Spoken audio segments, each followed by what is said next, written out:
ನಮಸ್ಕಾರ, ನಾನು ಮಹೇಶ್ ಶೆಟ್ಟಿ ತಿಮರೋಡಿ. ಈ ದೇಶದ ಎಲ್ಲ ಒಂದು ಹೋರಾಟಕ್ಕೆ ಬೆಂಬಲವನ್ನು ನೀಡುತ್ತಿರುವಂತಹ ಸೌಜನ್ಯ ಪರವಾಗಿ ಹೋರಾಟ ಇರಬಹುದು. ದೇಶದ ಎಲ್ಲ ಜನರಿಗೂ ಪ್ರಥಮವಾಗಿ ವಂದಿಸುತ್ತಾ, ಇದೀಗಲೇ ಕಳೆದ 3-4 ದಿವಸದಿಂದ ಇಡೀ ರಾಜ್ಯ ದೇಶ ಇನ್ಸ್ಟಾಗ್ರಾಮ್ ಅಲ್ಲಿರಬಹುದು, ಫೇಸ್ಬುಕ್, ವಾಟ್ಸಪ್ ಎಲ್ಲದರಲ್ಲೂ ಕಾಣಿಸುವಂತದ್ದು ಒಂದೇ ಕುಮಾರಿ ಸೌಜನ್ಯ.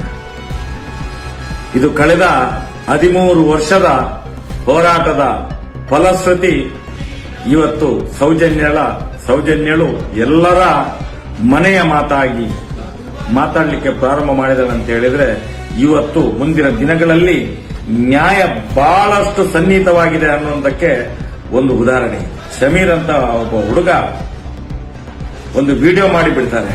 ಅದರ ಬೆನ್ನಲ್ಲಿ ಏನಾಗಿದೆ ಅಂತ ಹೇಳಿದ್ರೆ, ಅವರಿಗೆ ಎಲ್ಲ ಈ ಅತ್ಯಾಚಾರಿಗಳ ಪರವಾಗಿ, ಈ ಕಾಮಂದರುಗಳ ಪರವಾಗಿರುವಂತ ಬೆದರಿಕೆ ಹೋಗ್ತದೆ.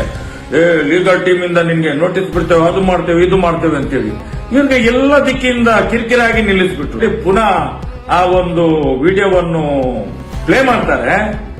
ಈಗ ಈ ಹೊತ್ತಿಗೆ ಆಗುವಾಗ ಅದು 1 ಕೋಟಿಗಿಂತ ಮೇಲೆ ಹೋಗಿದೆ. 1 ಕೋಟಿಗಿಂತ ಮೇಲೆ ಹೋಗಿ ಆಯ್ತು.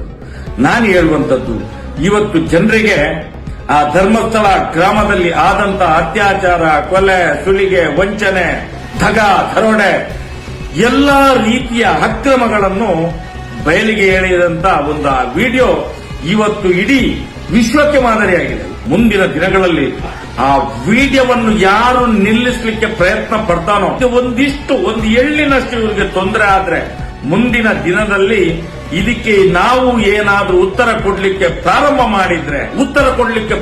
ಮಾಡಿದ್ರೆ ಸೌಜನ್ಯ ಪರ ಹೋರಾಟಗಾರರು ಪ್ರಾರಂಭ ಮಾಡಿದ್ರೆ ಈ ರಾಜ್ಯದ ಸರ್ಕಾರವೇ ನೇರ ಹೊಣೆಗಾರಿಕೆ ಆಗ್ತದೆ, ಪೊಲೀಸ್ ಇಲಾಖೆ ಹೊಣೆಗಾರಿಕೆ ಆಗ್ತದೆ, ಈ ರಾಜ್ಯದ ಕಾನೂನಿನ ಸುವ್ಯವಸ್ಥೆ ಇದಕ್ಕೆ ಹೊಣೆಗಾರಿಕೆ ಆಗ್ತದೆ.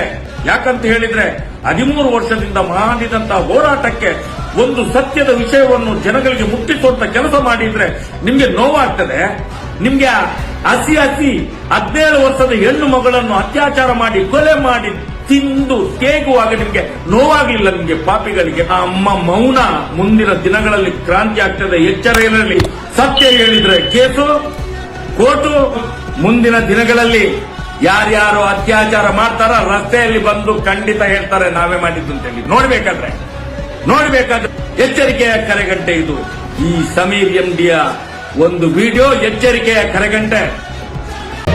ಮತ್ತಷ್ಟು ಸುದ್ದಿಗಳಿಗಾಗಿ ನೋಡ್ತಾ ಇರಿ ಪಬ್ಲಿಕ್ ನ್ಯೂಸ್ 24x7. ಇದು ಸತ್ಯದ ಧ್ವನಿ.